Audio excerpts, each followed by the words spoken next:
নমস্কার বন্ধুরা, আশা করি আপনারা সবাই ভালো আছেন। আমরা সবাই ভালো আছি বন্ধুরা। তো পটল তো আপনারা অনেকভাবে খেয়েছেন। তো বন্ধুরা একবার অবশ্যই বলবো, আমি আজকে যেভাবে পটল রান্না করছি এভাবে যদি রান্না করেন খেতে কিন্তু দুর্দান্ত হয়। তো বন্ধুরা যারা এখনও এভাবে খাননি তারা অবশ্যই একবার ট্রাই করে দেখবেন। আশা করি আপনাদের ভালো লাগবে। তো বন্ধুরা দেখতেই পাচ্ছেন এখানে নিয়েছি আমি বেশ কিছু পরিমাণ রুই মাছ। তো এই রুই মাছ দিয়ে কিন্তু আলু পটলের যে রেসিপিটা তৈরি হবে এটা কিন্তু খেতে ভীষণই সুস্বাদু হয়েছিল। তো খাওয়ার পরে কিন্তু আমি এটা রেকর্ড করছি, যার জন্যই বলছি। তো বন্ধুরা চলুন দেখে নেওয়া যাক কীভাবে রান্নাটা হয়েছে আর কেনই বা এত সুস্বাদু হয়েছে। তো বন্ধুরা দেখুন এখানে কড়াই বসিয়ে দিয়েছি, আর কড়াইটাও কিন্তু পুরোপুরি গরম হয়ে গেছে, আর বেশ খানিকটা কিন্তু তেল এখানে আমি দিয়ে দিয়েছি, কারণ মাছের পরিমাণটা একটু বেশি আছে, যার জন্য কিন্তু তেলটাও একটু বেশি লাগবে ভাজতে। তার জন্য কিন্তু আমি তেলের পরিমাণটা একটু বেশি করেই দিয়েছি, কারণ এখানে মাছ ভেজে নেব। তো বন্ধুরা চলুন দেখে নেওয়া যাক এক এক করে প্রত্যেকটা স্টেপ। তো বন্ধুরা দেখতেই পাচ্ছেন প্রথমে কিন্তু একটা মাছের পিস দিয়ে আমি ওলটপালট করে নিলাম, যাতে করে দ্বিতীয় মাছের পিসটা দেওয়ার সময় একটার সঙ্গে আরেকটা লেগে না থাকে। তো বন্ধুরা দেখতে পাচ্ছেন একটু সরিয়ে দিয়ে যদি আপনারা আরেকটা পিস একইভাবে যদি ওলটপালট করে নেন তাহলে দেখবেন খুব সুন্দরভাবে কিন্তু মাছগুলো ভাজা হয়ে যাবে, আর একটার সঙ্গে একটা কিন্তু সেটাও থাকবে না। তো বন্ধুরা দেখুন এখানে কিন্তু এক এক করে সমস্ত মাছগুলো কিন্তু আমি ভেজে নেব। তো বন্ধুরা দেখতেই পাচ্ছেন এদিকে মাছ ভাজা হতে হতে কিন্তু আমি এখানে আলু পটলগুলো কেটে নিয়েছি। তো দেখতে পাচ্ছেন এই যে পটল আছে, পটলগুলো কিন্তু একটুখানি ছুরি দিয়ে আমি মিডিলে করে একটুখানি চিড়ে দিয়েছি, যাতে করে এখানে বেশ রস ঢুকে টইটুম্বর হয়ে থাকতে পারে। আর আলুগুলো কিন্তু লম্বা করে কেটে নিয়েছি। তো বন্ধুরা দেখুন এখানে মাছগুলো কিন্তু ভাজা হয়ে গেছে, প্রায় সমস্ত মাছগুলো আমার ভাজা হয়ে গেছে। এখন সমস্ত মাছগুলো নামিয়ে নেওয়ার পর বাকি যে তেল থাকবে সেই অবশিষ্ট তেলের মধ্যে কিন্তু রান্নাটা হয়ে যাবে।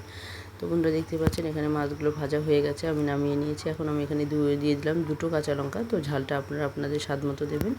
আর হালকা 1 চিমটি পরিমাণ আমি এখানে দিয়ে দিয়েছি কালো জিরে। এখন এটা একটুখানি লঙ্কাটা ভাজা হয়ে গেলে আমি এখানে দিয়ে দিচ্ছি পটলগুলো। তো এই পটলগুলো কিন্তু গোটা অবস্থাতেই রান্না করতে হবে, আর একটুখানি ছুরি দিয়ে আপনারা ছুরির সাহায্যে কিন্তু একটুখানি পটলগুলোকে চিড়ে দিতে হবে। তো এখানে কিন্তু পটলগুলো আমি দেখতেই পাচ্ছেন গোটা অবস্থাতে রেখেছি, আর আলুগুলো কিন্তু একই রকম করে লম্বা করে কেটে নিয়েছি, যাতে করে দেখতে বেশ ভালো লাগবে।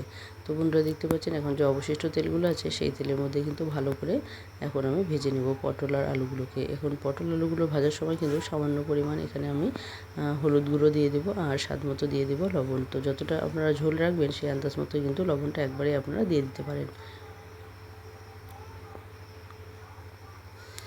তো বন্ধুরা দেখতে পাচ্ছেন এটা কিন্তু বেশি ঝোল আমি করব না, একটু মাখামাখাই করব। তো সেই আন্দাজ মতোই কিন্তু আমি লবণটা দিয়ে দিয়েছি, আর হলুদটা কিন্তু হালকা একটু দিয়েছি, যাতে করে এখানে ভাজার সময় একটু কালার এসে যায়। কিন্তু অতিরিক্ত হলুদ এখনই দেবেন না, কারণ এখানে অতিরিক্ত হলুদ দিলে পরে এটা কিন্তু পুড়ে যাবে।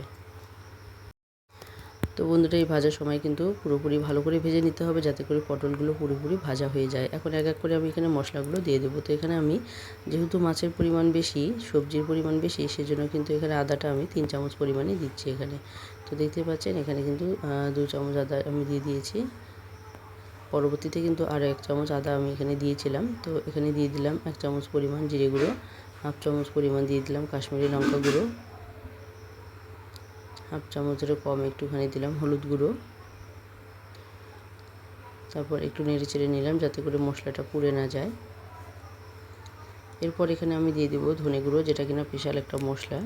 এই মশলাটা দিলে কিন্তু আপনাদের পেঁয়াজ রসুন কোনো কিছুরই প্রয়োজন হবে না। এখানে ধনে গুঁড়োর সঙ্গে কিন্তু শুকনো লঙ্কা 2টো আর একটা তেজপাতা দিয়ে কিন্তু আমি এটা শুকনো খোলায় ভেজে মশলাটা তৈরি করে নিয়েছি। তো বন্ধুরা দেখতেই পাচ্ছেন এখানে মশলাগুলো কিন্তু ভাজার সময় কিন্তু হালকা একটু আমি জল দিয়ে দিলাম, যাতে করে মশলাটা পুড়ে না যায়।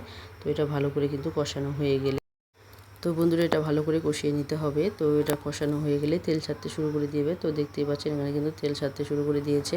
এরপর আমি যে লবণ দিয়েছি সেই স্বাদ আন্দাজ মতোই কিন্তু আমি এখানে জলটা দিয়ে দেবো। তো দেখতেই পাচ্ছেন এখানে তো যে লবণ দিয়েছি সেই আন্দাজ মতোই কিন্তু এখানে জলটা আমি দিয়ে দিচ্ছি। তো বন্ধুরা দেখতে পাচ্ছেন কালারটা বেশ লোভনীয় হয়েছে। এটা খেতে সত্যি বলছি ভীষণই সুস্বাদু হয়েছিল। তো অবশ্যই বন্ধুরা যারা এখনও পটল এভাবে খাননি তারা অবশ্যই একবার ট্রাই করে দেখবেনই, আপনাদের আশা করি ভালো লাগবে। তো পেঁয়াজ রসুন ছাড়াই কিন্তু গরমে যদি রান্না করা যায় তাহলে কিন্তু এটা খেতেও বেশ ভালো হবে, আর শরীর স্বাস্থ্যের পক্ষেও বেশ উপকারী হবে।